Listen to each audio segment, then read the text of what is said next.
Voilà, on est le 31, dimanche 31 août, lendemain de la solitaire, Transalmanique en solitaire, magnifique régate qui a été gagnée par Alain Gauthier sur Aegin, donc deuxième fois d'affilée, avec je pense une minute derrière, Nicolas Béranger sur 2 minutes derrière. Quand même, ouais, 2 minutes.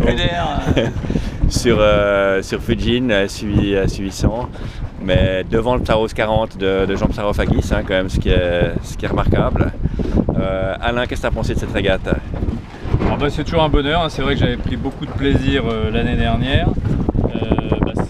Cette année c'était pareil, avec peut-être un petit peu plus de bagarre. L'année dernière je m'étais battu surtout avec le Lutni.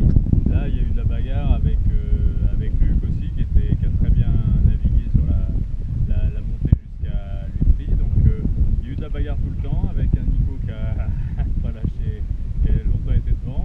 Donc non, vraiment un bonheur. Encore mieux que l'année dernière, donc ce sera la troisième. Vous êtes rentré plus tôt que l'année passée, puisque de retour de 2 jours vers 20h30, donc c'était une translème relativement rapide. Oui, on a eu de la réussite au niveau météo. C'est vrai que clairement c'était pas gagné qu'on rentre si tôt. Avec le lac, on n'est jamais trop sûr. Donc là, on a vraiment, à part un petit trou entre Roll et l'entrée du petit lac, on s'en sort vraiment bien.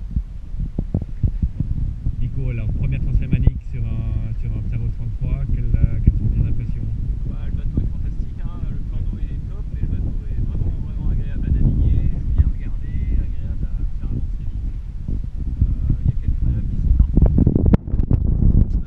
fil en tête, ça se passe bien. Et puis la régate, moi vraiment j'adore cette régate, quoi.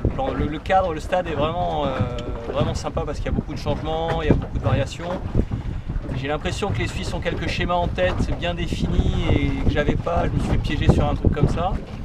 Mais bon, je vais apprendre et puis j'ai bien envie de revenir pour prendre ma revanche. Alors il faut dire que c'était une Transalmanique en manuel, donc l'électricité était interdite, donc non seulement il y a les foils à gérer à l'avant, mais également la quille basculante à monter, c'est presque 1 tonne à monter à chaque virement de bord. C'est assez physique quand même. Il y a beaucoup de boulot sur le bateau quand même. La moindre manœuvre demande pas mal d'énergie, mais au final je trouve que c'est mieux de le faire la quille à manuel que l'électrique. Je trouve que ça met un truc en plus, finalement c'est pas gênant, ça fait du bien. J'aime bien. Je dois dire qu'en vous observant depuis les bateaux amateurs, ce qui est impressionnant, c'est de voir votre calme et la méthodicité avec laquelle vous faites ces virements de bord. On a l'impression qu'il y a 7 personnes à bord. Tout est extrêmement propre, rapide. C'est très beau à voir, je veux dire.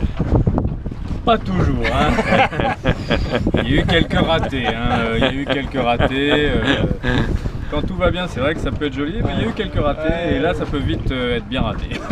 Ça, il n'y a pas besoin d'en parler. Nico, tu veux peut-être raconter l'histoire du Figaro avec Alain? Cette vieille histoire, je crois que depuis cette histoire, Alain m'avait jamais battu en solitaire, donc ça faisait 16 ans. Même en équipage, je t'avais jamais battu parce qu'il était numéro 1 sur le trimaran Foncia, donc il passait toujours la ligne d'arrivée devant moi parce que j'étais à la barre. Écoute, en 96, Alain n'a pas été bon et il a glissé à l'eau et moi j'étais juste derrière. Donc, c'était en mer d'Irlande ou pas loin des Scilly. Juste 1 heure derrière quand même. 1 heure derrière. 3 quarts d'heure. De nuit ou de jour? 2 jours après 48 heures de mer, je crois, un truc comme ça. On partait d'Irlande, on descendait jusqu'à Saint-Nazaire, et puis c'est en arrivant en Scilly.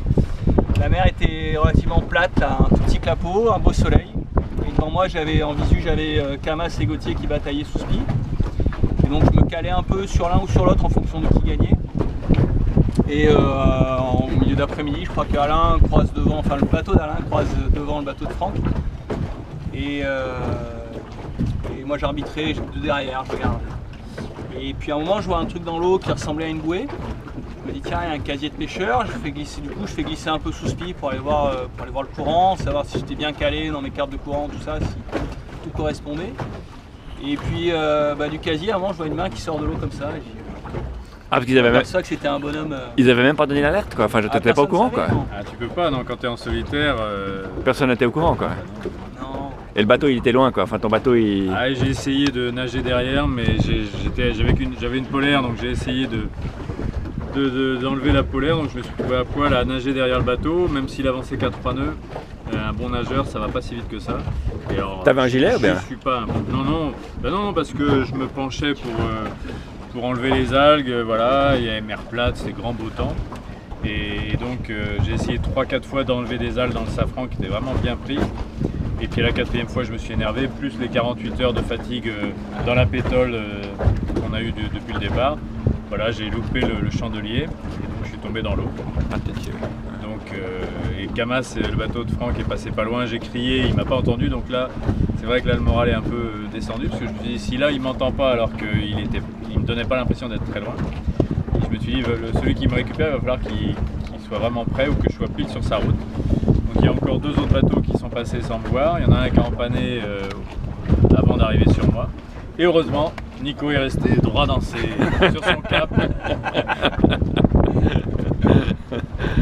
Donc je vois une main qui sort de l'eau, je me dis tiens c'est un bonhomme, puis il avait un masque sur la tête. Je me dis tiens c'est un plongeur qui a pas de bouée, pas de zodiac. Je dis ouais je t'ai vu, ok je passe pas loin de toi, donc je respecte les 100 mètres. Du coup je relâche un petit peu, en me disant je vais pas lui marcher dessus. Et puis après je m'aperçois qu'il était appuyé sur une planche. Alors je crois que c'était un surfeur qui avait fini par dériver de la côte avec le courant. Mais il est quand même pas passé loin, puis je prends ma VHF, il y a un baigneur devant moi, il y a un mec qui nage. Je sais pas qui c'est, je sais pas ce que c'est, je vais vous voir. Je vais aller voir, puis on était quand même à 10 000 décilits, la vague la plus grosse elle était grosse comme ça, donc le surfeur, la probabilité elle était pas très haute. Et puis jusqu'à ce que je sois à 10 mètres de lui, il me dit hey, salut Nico, t'as pas un boot? Voilà, qu'est-ce que tu fous là? La situation un peu surréaliste. Et puis le temps de réagir, le temps de brancher le pilote, j'avais Alain Gauthier à poil devant moi sur mon bateau. J'avais 23 ans, j'ai les posters de lui dans la chambre. Bon, salut Alain. Ah là là. Et puis t'as pu terminer la régate? Et puis il y a Ou t'étais disqualifié et puis vous étiez à 2 dessus? Qui est sorti de nulle part. Non, c'est le comité de course qui est venu me chercher. Ah ouais. Le directeur de course qui est venu me chercher pour me ramener sur mon bateau et puis laisser Nico finir en solitaire. Ouais. Ok. Et ce qui est rigolo, c'est qu'après à la VHF, quand Alain est rentré à terre, on avait encore 4 jours de mer derrière ou 3 jours. Alain était interviewé à la radio, il nous retransmettait ça en VHF en direct. Et il y a des mecs qui ne comprenaient pas comment Alain pouvait parler à la radio, raconter un truc, et alors que normalement il était avec nous en régate. Et il y a des gens qui n'ont pas cru à l'histoire tout de suite. Non, c'était rigolo. Avec le recul, c'était rigolo. Ben, merci beaucoup à tous les deux en tout cas d'avoir participé à cette Transamanik. C'était un plaisir de vous voir, on apprend toujours beaucoup. Moi j'ai un seul regret, c'est que Phil Dur n'ait pas été là. Ça aurait été sur le SUI 400, ça aurait été on aurait eu 2 anciens à battre, là, Phil et Jean Psarot. Donc ça aurait été top. Peut-être pour l'année prochaine. En tout cas, merci infiniment à tous les deux. Merci à vous. Le bateau, vraiment, on a appris qu'il y en avait d'autres en construction, donc ça m'étonne pas parce que le bateau est vraiment, vraiment sympa. Merci et à bientôt.